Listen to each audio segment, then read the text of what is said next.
वो औरत जो सिर्फ तीसरे पहर तुम्हारा नाम लेकर बुलाती है, रात के ठीक 3:13 पर। अगर कभी इस समय अचानक आपकी आंखें खुल जाएं दर्शकों, और आपको ऐसा लगे कि किसी ने बहुत धीरे से आपका नाम लिया हो, तो कभी जवाब मत देना, क्योंकि कुछ आवाज़ें इंसानों की नहीं होती। कुछ पुकारें ऐसी होती हैं जिनका जवाब देने मात्र से ही वो कभी वापस लौट कर नहीं आता। नमस्कार दोस्तों, अगर आज आप पहली बार डर की दास्तान चैनल पर आए हैं, तो आज की कहानी शुरू करने से पहले आपको एक बात मैं याद दिला दूं। ये कहानी सिर्फ डराने के लिए नहीं है, ये उस अभिशाप की कहानी है जिसके बारे में कहा जाता है कि अगर कोई इसे आधी रात के बाद सुनते हुए बार बार पीछे मुड़कर देखे, तो उसे भी कभी कभी एक औरत दिखाई देती है जिसके लंबे काले बाल हों, ज़मीन तक जो झुके हुए हों, चेहरा आधा जला हुआ, आंखें तो ऐसी जिनमें इंसान नहीं बल्कि भूख दिखाई दे। लोग उसे अलग अलग नामों से जानते हैं, पुकारते हैं, लेकिन जिस गांव की आज मैं आपको एक कहानी सुनाने जा रही हूँ ना, वहाँ आज भी उसका नाम सिर्फ एक बार ही लिया जाता है। कर्ण पिशाचनी उसको कहा जाता है। वो किसी को मारना नहीं आती, वो पहले उसके सपनों में उतरती है जिसको वो अपने साथ ले जाना चाहती है, और फिर उसकी यादों में घिसटती हुई चली जाती है, और फिर उसकी आवाज़ बन जाती है। और एक दिन ऐसा आता है जहाँ पर उसकी परछाई, जब तक इंसान को एहसास होता है कि उसके साथ क्या हो रहा है, तब तक बहुत देर हो चुकी होती है। ये कहानी जो मैं आज शुरू कर रही हूँ, मध्य प्रदेश के घने जंगलों के बीच सबसे बसे हुए एक छोटे से गांव भीमराई से है। आज भी उस गांव के बाहर एक टूटा हुआ पत्थर रखा गया है। उस पर किसी ने लाल रंग से सिर्फ 4 शब्द लिखे हैं। कभी आपका इच्छा हो तो जाके देखिएगा, तीसरे पहर मत रुकना। कोई नहीं जानता ये किसने लिखा, कहाँ से आया और कौन लिख कर गया, लेकिन हर साल बरसात की पहली रात वो लिखावट अपने आप फिर से ताज़ा हो जाती है, जैसे किसी ने अभी अभी नए गर्म खून से उसे दोबारा से लिखा हो। करीब 15 साल पहले पूरे गांव में एक रात सब बदल जाता है। लोगों ने कहना शुरू किया कि रात में किसी औरत की रोने की आवाज़ें आती हैं। पहले किसी ने ध्यान नहीं दिया, और फिर एक चरवाहा गायब हो गया। 2 दिन बाद मिला तो जिंदा था, लेकिन उसे अपना नाम तक याद नहीं, और सिर्फ एक ही बात वो लगातार बार बार बोले जा रहा था, वो मुझे बुला रही है। वो कह रही थी वापस आओ, मुझे बुला रही है। 3 दिन बीत गए इस बात को। उसने गांव के पुराने कुएं में छलांग लगा दी। ऐसी खबर पूरे गांव में फैल गई, और उसके बाद हर साल एक इंसान बिना किसी निशान के गायब हो जाता। कोई शव नहीं, कोई संघर्ष नहीं, बस जैसे वो हवा में घुल गया हो, या फिर वो कभी था ही नहीं इस जिंदगी में। समय बीतता गया। सरकार ने गांव को सामान्य घोषित कर दिया। पुलिस ने सबको अफवाह कहा। लोग शहर चले गए, कुछ वहां से निकलकर, लेकिन कुछ घर कभी बंद नहीं हुए। हर रात उनके दरवाजे अपने आप खुलते और बंद होते रहते। और उसी समय भोपाल में रहने वाला राघव त्रिपाठी, एक खोजी डॉक्यूमेंट्री फिल्म मेकर, अपनी ज़िंदगी के सबसे बड़े प्रोजेक्ट में तलाश कर रहा था। राघव भूत प्रेत पर विश्वास नहीं करता। उसका मानना था कि हर रहस्य के पीछे कोई ना कोई वैज्ञानिक कारण होगा। वो कहता था कि डर इंसान के दिमाग में पैदा होता है, अंधेरे में नहीं। लेकिन उसे नहीं पता था कि कुछ अंधेरे दिमाग के बाहर भी होते हैं। ऐसे ही एक शाम उसके ऑफिस में बिना किसी नाम का एक पुराना लिफाफा पहुंचता है। कोई अता नहीं उस पे, ना पता। अंदर सिर्फ एक पुरानी तस्वीर और एक ऑडियो कैसेट थी। तस्वीर में 5 लोग खड़े दिखाई दे सकते थे। जब राघव ने देखा, 4 लोगों के चेहरे साफ दिखाई देते थे, लेकिन 5वें इंसान का चेहरा पूरी तरह काला पड़ चुका था तस्वीर में, जैसे किसी ने जानबूझकर उसे जला दिया हो। तस्वीर के पीछे सिर्फ एक ही लाइन लिखी थी, अगर सच रिकॉर्ड करना है तो भीमराई में आ जाओ, लेकिन तीसरे पैर तक उसका नाम मत लेना। राघव हल्का सा मुस्कुराता है। किसी ने वायरल मार्केटिंग स्ट्रेटेजी की है। उसे लग रहा था कि शायद कोई प्रैंक कर रहा है और अपने आप को फेमस करना चाहता है, वायरल करना चाहता है। लेकिन जैसे उसने प्लेयर में टेप को डाला, पहले 10 सेकंड सिर्फ सन्नाटा सुनाई दिया, फिर हल्की हल्की हवा और एक औरत की धीमी आवाज़, इतनी धीमी कि शब्द जो समझ नहीं आ रहे थे। राघव ने आवाज़ बढ़ाई और अचानक उसे एक आवाज़ साफ सुनाई दी, राघव। उसके हाथ रुक गए। उसने कैसेट तुरंत बंद कर दी। उसने कभी अपना नाम किसी को बताया नहीं था, असली वाला। वो बस अपने निकनेम से प्रसिद्ध था, ना तस्वीर पर ना किसी नोट में। फिर उस आवाज़ को उसका नाम कैसे पता चला, वो यही सोच रहा था। राघव ने खुद को समझाया, एडिटिंग है यार, कोई मेरे करीब का ही होगा जिसने मुझे ये कहा है। लेकिन उसी रात ठीक 3:13 पर उसके कमरे का दरवाज़ा धीरे धीरे अपने आप खुल गया। कमरे में कोई नहीं था, फिर भी ऐसा लगा जैसे कोई उसके बिस्तर के बिल्कुल पास खड़ा हो। और तभी एक फुसफुसाहट, इतनी पास मानो किसी ने उसके कान पे अपने होंठ रख के बोला हो, तुम आओगे ना राघव, क्योंकि मैंने तुम्हें चुन लिया है, तुम्हें आना ही होगा। राघव एकदम झटके से उठता है। उसके कमरे की लाइट जलाई ऐसे ही।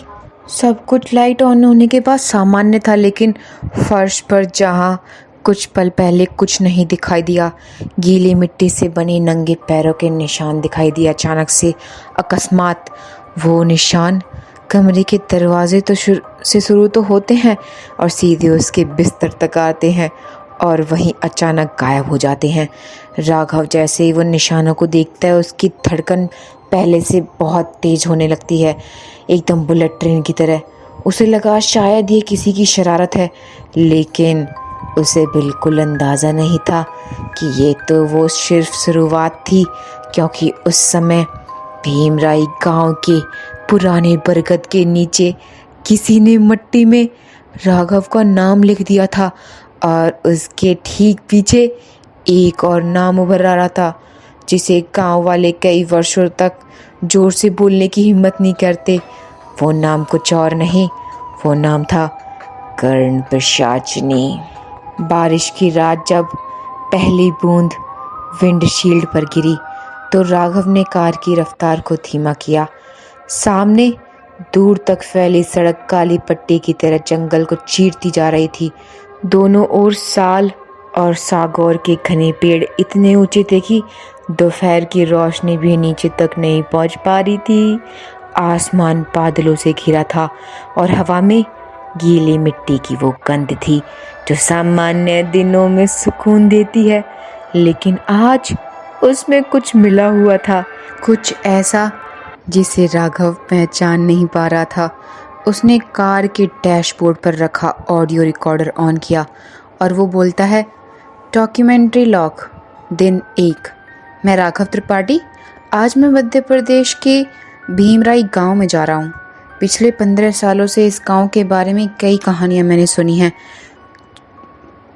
लोग दावा करते हैं कि यहाँ एक औरत की आत्मा तीसरे पहर, मतलब रात के 3 बजने के बाद लोगों को बुलाती है। वो बीच में हल्का सा मुस्कुराता और कहता है, मुझे लगता है हर कहानी के पीछे कोई इंसानी सच तो होता है। देखते हैं इस बार सच कितना गहरा है। और इतना कहते वो रिकॉर्डिंग को बंद कर देता है। उसी क्षण कार के FM रेडियो में तेज खरखराहट की आवाज़ आती है। राघव ने अपनी बोही सिकोड़ ली क्योंकि सिग्नल चल रहा था। उसने स्टेशन बदलने की कोशिश की, लेकिन हर चैनल पर सिर्फ एक ही आवाज़, राघव। वो ये आवाज़ सुनकर चौंक जाता है। वो रेडियो बंद कर देता है। 2 सेकंड बीतते हैं इस चीज़ को करे हुए, 2 से 3, 3 से 4, और फिर रेडियो बंद रेडियो से भी वही आवाज़ आ रही थी, राघव। राघव का हाथ वहीं रुक गया। उसने तुरंत रेडियो का प्लग निकाल दिया। अब आवाज़ तो बंद होनी चाहिए थी, लेकिन आवाज़ फिर आती है, इस बार कार के पीछे से। राघव ने रियर व्यू मिरर में जैसे ही देखा, उसने देखा कि पीछे की सीट खाली थी। उसने लंबी सांस ली। मैं थक गया हूँ यार, शायद मुझे हेलुसिनेशन हो रहा है। कोई बात नहीं, थोड़ा आगे चल के मैं रेस्ट कर लूँगा। वो अपने आप को समझा रहा था।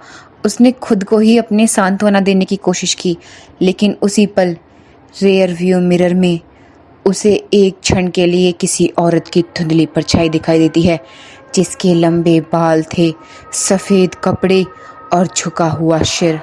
राघव ने झटके से पीछे देखा। सीट खाली थी उसके देखने मात्र से ही। फिर वापस शीशे में देखा, वहाँ कुछ भी नहीं था। वो मुस्कुराता और कहता है, हॉरर फिल्म में ज़्यादा देखने लगा हूँ मैं, मुझे हेलुसिनेशन हो रहे हैं, अब मुझे देखनी कम करनी पड़ेंगी। लेकिन उसकी मुस्कान कुछ ही सेकंड तक टिकती है, क्योंकि अगले ही घड़ी कार अचानक बंद हो गई।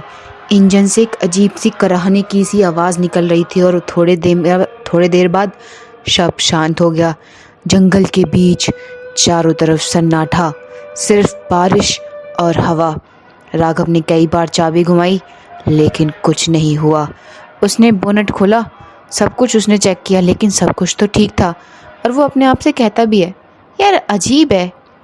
तभी उसे महसूस हुआ कोई उसे देख रहा है, कोई निगाहें हैं उसके ऊपर। वो धीरे धीरे जैसे ही पीछे मुड़ता है, सड़क के दूसरी ओर पेड़ों के बीच एक औरत खड़ी थी। इतनी दूर कि उसका चेहरा तो साफ नहीं दिखाई दे रहा उसे, लेकिन उसकी सफ़ेद साड़ी बारिश में भीग रही थी, इतना उसे दिखाई दे रहा था। और वो हिल नहीं रही थी, बिल्कुल भी नहीं, जैसे पुतला होता है वैसे ही खड़ी थी। राघव ने कैमरा उठाया और जूम करने की कोशिश की, लेकिन कैमरे की स्क्रीन पर पेड़ दिखाई दे रहे थे, बारिश दिखाई दे रही थी, लेकिन वो औरत नहीं दिखाई दे रही थी। वो औरत गायब थी। राघव ने कैमरा नीचे किया, औरत तो वहीं खड़ी थी, कैमरे में कैद नहीं हो रही थी। उसे फिर कैमरा उठाया, स्क्रीन पर कुछ नहीं आता। राघव की मुस्कान पहली बार गायब हो गई और वो अपने आप को सांत्वना देखते हुए कहता है, ये कैसे हो सकता है। उसने इतना ही बोला और उसी पल औरत ने बहुत धीरे से अपना सिर हिलाया, उठाती है, और इतनी दूर होने के बावजूद भी राघव को साफ साफ महसूस हुआ कि वो उसे देख रही है। और फिर उसे अपना दाहिना हाथ उठाया, जैसे उसे अपने पास बुला रही हो। राघव के पैर एक एक करके उसकी तरफ बढ़ने लगे, जैसे उसके शरीर पर वस ही ना हो। उसे खुद समझ नहीं आया था कि वो चल क्यों रहा है, वो उसकी तरफ ही क्यों जा रहा है। उसका दिमाग उसको रोकने के लिए कह रहा था, लेकिन उसका शरीर मानो किसी और ही आदेश पर चल रहा हो। बारिश तेज होती जा रही थी, दोनों की बीच की दूरियां समय के साथ कम होती जा रही थी। 20 कदम थे उनके बीच में। वो चलता गया, 20 से 15 कदम हुए, 15 से 10, और अचानक धड़ाम, किसी ने पीछे से इसका कंधा इतनी जोर से पकड़ा कि वो उछल पड़ता है। पागल हो गए हो क्या? राघव ने यह आवाज़ सुनी। वो जैसे उसने ये आवाज़ सुनी, उसे लगा कि जैसे वो अपने होश में आया हो। और वो मुड़कर जैसे ही देखता है, 27 साल का एक बूढ़ा आदमी, जिसके सिर पर थी गीली पगड़ी, हाथ में लालटेन, आंखों में दिखाई दे रहा था डर।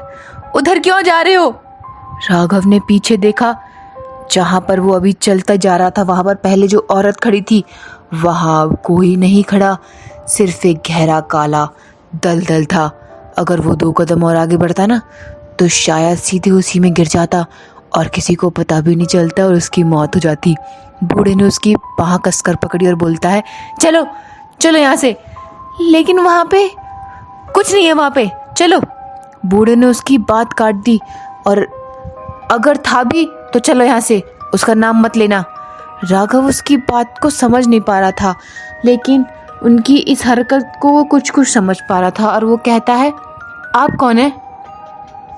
हरि नारायण हूँ मैं। गांव जा रहे हो क्या? हाँ।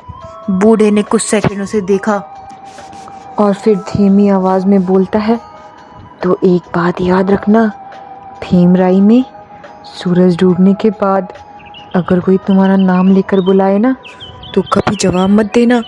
राघव ने हल्की सी हंसी दबाई और कहता है, इतना डर क्यों है वहाँ पे? क्या है वहाँ पर आप लोग? हरि नारायण की आंखें अचानक बदल गईं। डर? वो फुसफुसाकर कहता है, बेटा हम डरते नहीं, हमने उसे देखा है। हवा अचानक उन दोनों के बीच में ठंडी हो गई और वातावरण तो ऐसा हो गया जैसे कुछ गुमनाम है, कुछ अनजान है। जंगल में बैठे सारे पक्षी एक साथ उड़कर फड़फड़ा कर चले गए और उसी क्षण राघव की बंद पड़ी कार अपने आप स्टार्ट हो गई, जबकि चाबी अब भी उसकी जेब में रखी थी। कार अपने आप स्टार्ट हो चुकी थी, लेकिन राघव का ध्यान अब इंजन पर नहीं था। उसकी नज़रें बार बार उस दलदल की तरफ जा रही थीं, जहां कुछ सेकंड पहले उसने एक सफ़ेद साड़ी पहने हुए एक औरत को खड़ा देखा था। अगर हरि नारायण समय पर नहीं उसका हाथ पकड़ते तो शायद वो उसी दलदल में समा चुका होता। वो कहता है, चलो। बूढ़े ने उसका हाथ पकड़ा और चल दिए। बारिश तेज होने वाली है। राघव बिना कुछ किए, बिना कुछ बोले बस कार में बैठ गया और हरि नारायण उसके बगल वाली सीट पर आकर बैठ जाते हैं और कार धीरे धीरे भीमराई की ओर बढ़ने लगी। ये गांव नक्शे में है लेकिन दुनिया से गायब है, ऐसा क्यों? करीब उनके बीच में 20 मिनट का चुप्पी रहने के बाद घने जंगल के बीच एक टूटा हुआ लोहे का बोर्ड दिखाई देता है। उस पर धुंधले अक्षरों में लिखा था, भीमराई आपका स्वागत है। लेकिन स्वागत शब्द के ऊपर किसी ने लाल रंग से मोटी रेखा खींच दी थी। ऐसा लग रहा था जैसे किसी ने जानबूझकर उसे मिटाने की कोशिश की हो। जैसे स्त्री मूवी में था ना, सब अपने अपने घरों के सामने लिखते थे, ओ स्त्री का लाना। इस पे लिखा था, भीमराई आपका है। राघव ने कैमरा ऑन कर दिया, लोकेशन लॉक की और समय शाम के 6:45। मैं भीमराई पहुंच चुका हूँ। कैमरा गांव की ओर घुमाता और दिखाता है मिट्टी के पुराने घर, बंद खिड़कियाँ, सड़क पर कोई बच्चा नहीं, कोई खेलता हुआ नहीं, कोई हंसता हुआ नहीं, बस हर घर के बाहर एक छोटा सा मिट्टी का दीपक जो दिन के उजाले में भी जल रहा था। राघव ने पूछा अपने बगल में बैठे हुए बाबा से, हर घर के बाहर ये दीपक क्यों जल रहा है? हरि नारायण जवाब देने से पहले चारों तरफ देखते हैं और फिर बहुत धीमे स्वर में कहते हैं, अगर दीपक बुझ गए तो। वो इतना ही बोल पाए थे, तभी राघव कहता है, तो क्या होगा? तो वो घर उसका हो जाता है। किसका? राघव का ये सवाल सुनते ही वो बुढ़ा चुप हो जाता है। जैसे ही कार मुख्य चौक में पहुंचती है तो कुछ लोग उसे दिखाई देते हैं। सभी चुपचाप थे, सभी राघव को ही घूर रहे थे, लेकिन उनमें से किसी ने भी उसकी आंख में देखना गवारा नहीं समझा। सबकी नज़रें उसके कंधे के ठीक पीछे थी, जैसे कोई और भी उसके साथ खड़ा हो। राघव ने अनायास ही पीछे मुड़कर देखा तो कोई नहीं था। एक औरत अपने दरवाजे पर खड़ी थी। उसने राघव को देखते ही घर का दरवाज़ा जोर से धड़ाम करके बंद कर दिया और फिर एक एक करके पूरे गांव के दरवाजे बंद होने लगे। धड़ाम।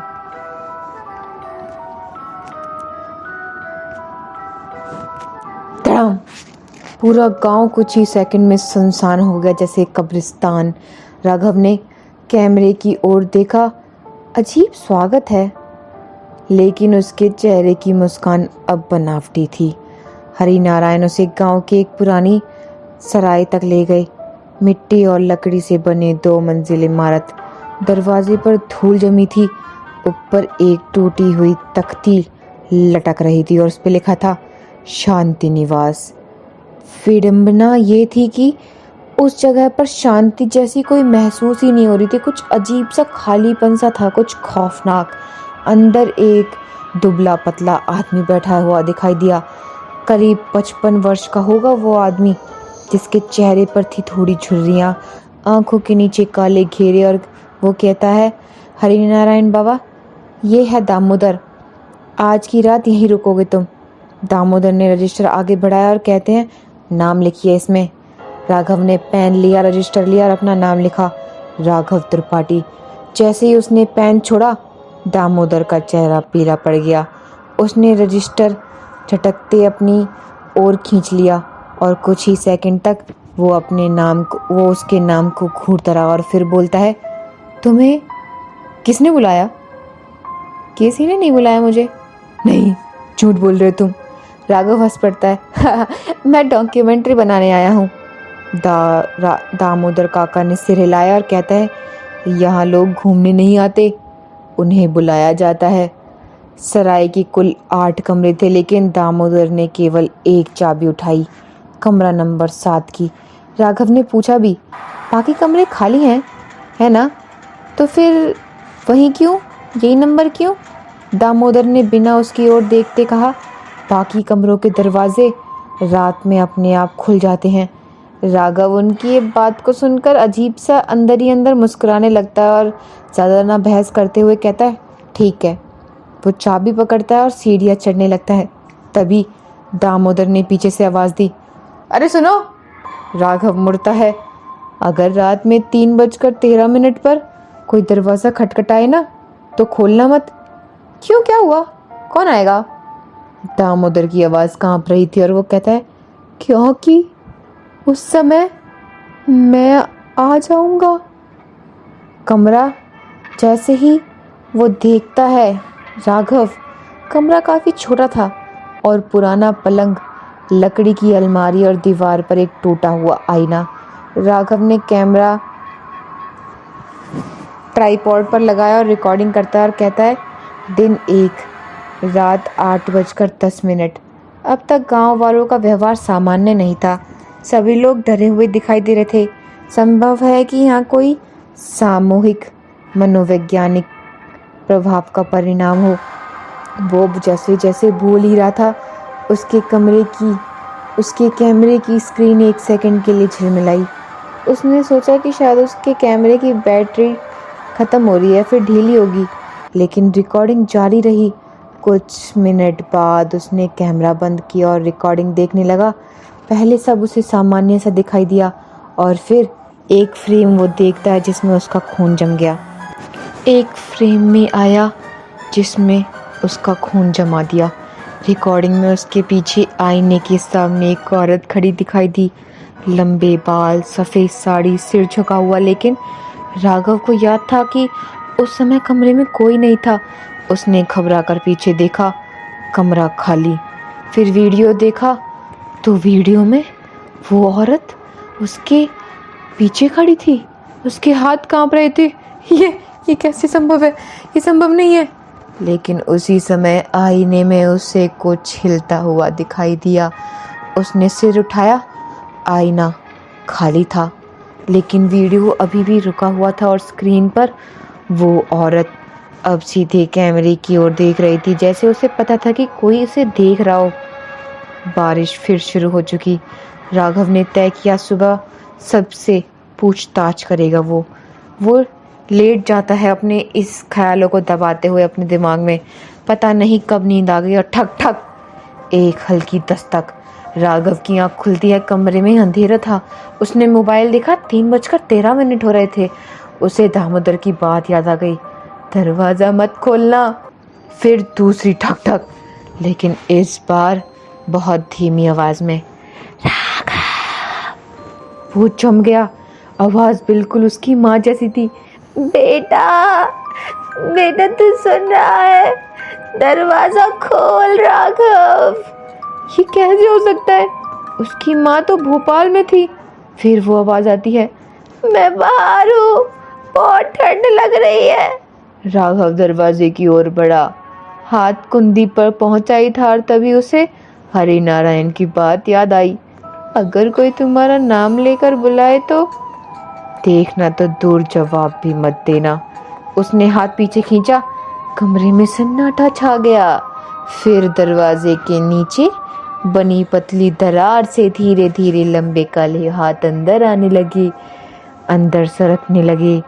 राघव की आंखें फैल गई और पीछे हटने लगा। वो बाल ज़मीन पर रेंगते हुए उसके पैरों की ओर बढ़ रहे थे और तभी दरवाजे से दूसरी तरफ एक औरत की हंसी सुनाई दी।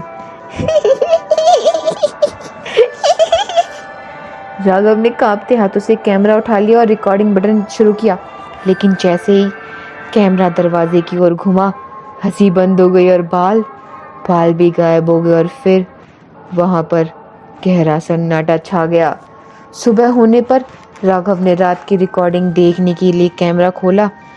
उसे पूरा विश्वास था कि दरवाजे के नीचे सरकते बाल रिकॉर्ड हुए होंगे, लेकिन वीडियो में कुछ और ही था। रिकॉर्डिंग शुरू हुई, कमरा दिखाई दिया, फिर कैमरे में साफ दिखाई देता है कि राघव धीरे धीरे खुद ही दरवाजे तक गया, दरवाजे की कुंडी खोली और फिर राघव वापस कमरे में आ गया। लेकिन वीडियो में लौटने वाला राघव मुस्कुराता रहा, जो उसने कभी अपने चेहरे पर नहीं देखा। और सबसे डरावनी बात तो ये थी कि जब उसने वीडियो को जूम किया ना, तो लौटने वाले राघव की आंखों की पुतलियां पूरी तरह सफ़ेद थी। रात के 3:13 जब पूरा भीमराई गांव अंधेरे में डूबा हुआ था, ना हवा चल रही थी, ना किसी जानवर की आवाज़ आ रही थी, सिर्फ पुराने बरगद के पेड़ के नीचे खड़ा राघव अपने कैमरे को कसकर पकड़े हुए उस रिकॉर्डिंग का इंतज़ार कर रहा था जो शायद उसकी ज़िंदगी की आखिरी रिकॉर्डिंग बनने वाली थी। तभी अचानक कैमरे की स्क्रीन अपने आप चालू हो गई। स्क्रीन पर वही सफ़ेद साड़ी वाली औरत दिखाई देती है, लेकिन इस बार वो कैमरे के अंदर नहीं थी, राघव के ठीक पीछे खड़ी थी। राघव ने धीरे धीरे मुड़कर देखा, कोई नहीं था। उसने फिर कैमरे की स्क्रीन देखी, औरत अब भी वहीं खड़ी थी, मुस्कुरा रही थी उसकी इस हरकत को देखते देखते। राघव देखता है कि उसकी मुस्कान इंसानी जैसी नहीं थी, उसके होठ धीरे धीरे खुले और एक टूटी फुसफुसाहट सुनाई थी, तुम देर से आए। अचानक पूरा जंगल कांप उठा, बरगद की जड़ें जमीन से बाहर निकलने लगी, हवा में राख उड़ने लगी। राघव के सामने जमीन फट गई, अंदर एक पुराना पत्थर का तहखाना था। दीवारों पर सैकड़ों नाम खुदे हुए थे, हर नाम के सामने एक तारीख और सबसे नीचे एक खाली जगह थी। धीरे धीरे पत्थर अपने आप अक्षर उखेरने लगा। उस पर लिखा था राघव त्रिपाठी। राघव ने जैसे अपना नाम देखा, उसका चेहरा पीला पड़ गया। उसे समझ आ गया कि अगला नाम उसी का था।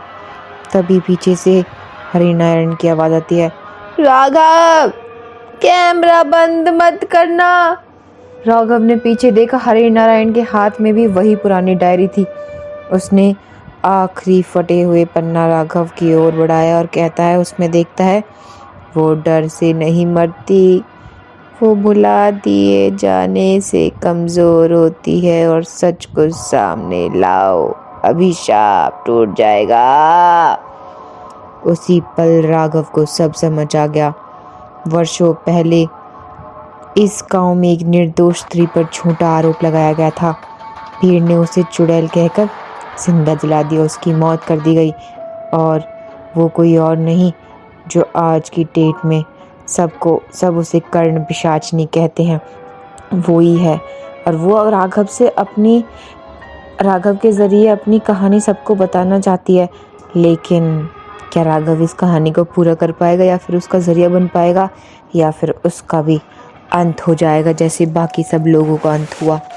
पता करिए। आपको क्या लगता है दर्शकों, मुझे कमेंट सेक्शन में बताइएगा। हाय गाइस, अगर आपको हमारी स्टोरी और स्टोरी टेलिंग का तरीका अच्छा लगा हो तो हमारे चैनल पर जाकर कमेंट कीजिए, लाइक कीजिए, सब्सक्राइब कीजिए। बहुत धन्यवाद।